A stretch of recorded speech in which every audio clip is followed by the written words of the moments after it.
Alright, here we go. This is going to be a video on how to get your two Dn-s1200 media players up and running on a Mac with Traktor Pro 1.2.7. So, the first thing you want to do is get your decks hooked up to your mixer the same way you would as if you were just spinning CDs. The second thing is to hook up your USB cables from your decks to your computer, either directly to the computer in their ports or, in my case, a hub. So now we got to go into our memo, to preset mode, where we will make sure this unit is set to 1 and the MIDI channel is set to 1. And we can go in PC mode. Now we're going to go into memo here into preset mode and make sure that our unit number is set to 2 and our MIDI channel is set to 2. Now we can go into PC mode.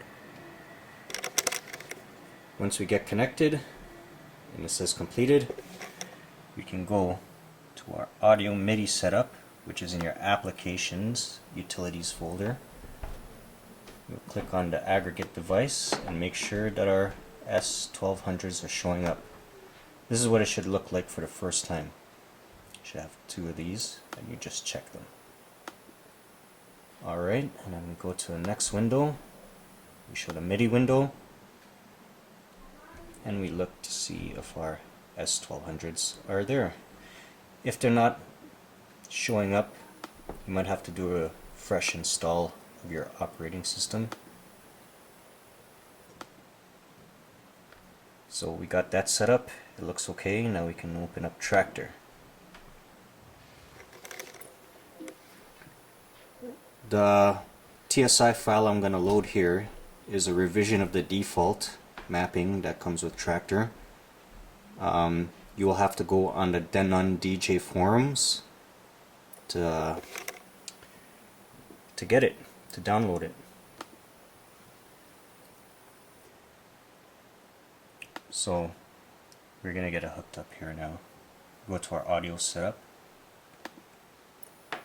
and we're gonna change our sound card to the aggregate device, and that's how it should look like. 2.5 is a good latency.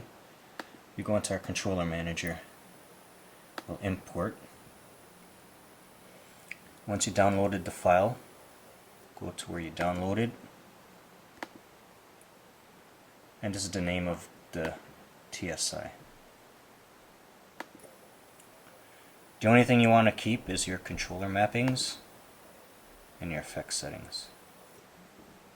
Okay? Now we go in our controller manager here. We're still there. You look down and this is what the TSI looks like. 1 generic MIDI and 1 Dn-s3700. So we're going to use the 4500 first. This is strictly for your display. So we're going to go to the first S1200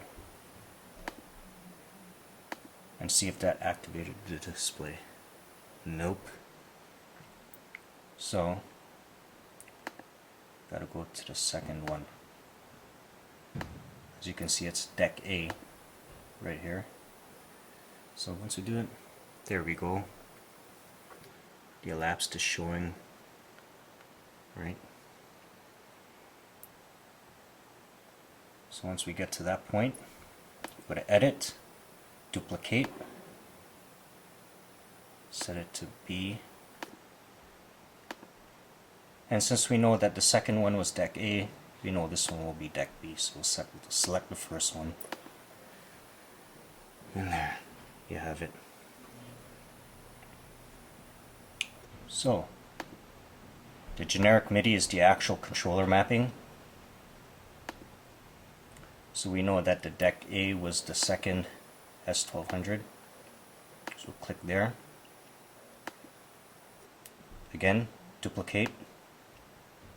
Click here, deck B, and since we know deck B was the first S1200, we'll put it on there and just go close.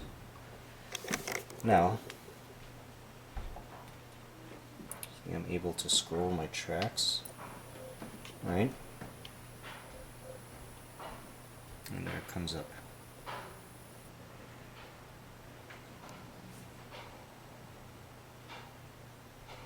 Alright. And then we could do the same with our second. So, just as if I load it up there. Alright, your button is flashing. It's already set to go. You press play. I'll just get some sound going here.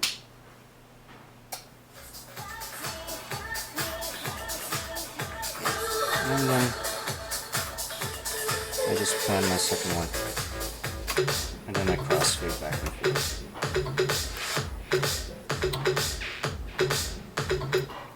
Well, hopefully this helps you guys get up and running.